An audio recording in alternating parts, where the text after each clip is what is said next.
I think AI is transformational technology. It has profound implications. I think we have to be ahead of it, not shy away from it. This is brand new technology. We think we've come a long way. We've just stepped our toe into it.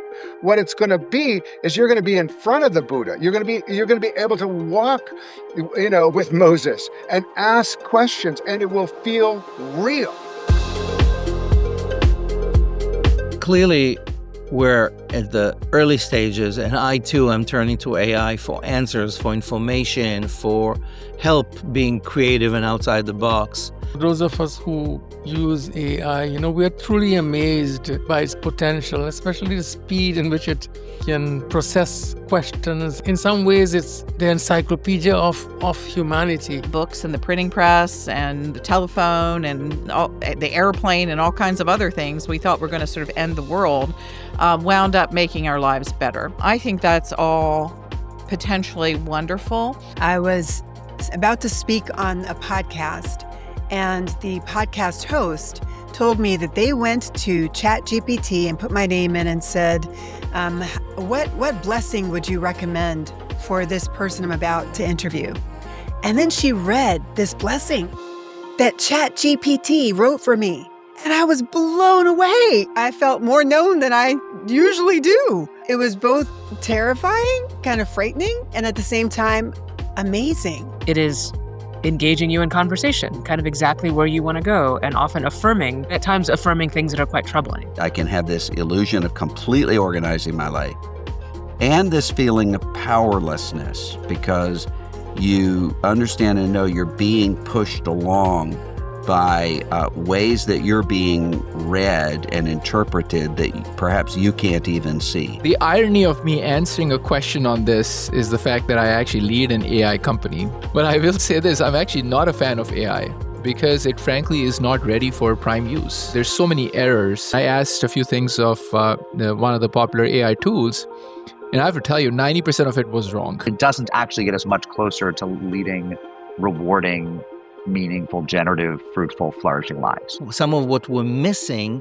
is the sense of the sacred, the sense of the sublime, the sense of the surprising. If I hit a button and get an answer that I can get from a priest, a rabbi, or an imam, well, where are the people who have the deeper wisdom, the discernment to deal with theology, to deal with suffering? Can a programmed algorithm respond to the complexities of human cruelty?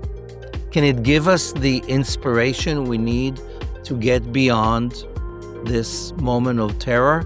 I have my serious doubts on that, if AI will actually replace basic human interactions. When it comes to the creativity and expression, I just don't think AI will always stay ahead of human beings. I may be able to read an answer after having put it into ChatGPT. That doesn't replace a small group who actually knows my life, knows my children, knows the history. AI won't have that context. AI has a generic set of algorithms that compute what is the likelihood that your story matches other stories. If you don't like ChatGPT's answer, you can turn it off. But if you don't like the members of your small group, you're going to have to learn the challenge of loving those who are different from you. I want to sit down with another person who knows more than me, who can give me guidance and help me go through my day-to-day practice. Only, a human being who has traveled that part of spirituality and has grown in wisdom and experience and practice can become a good mentor.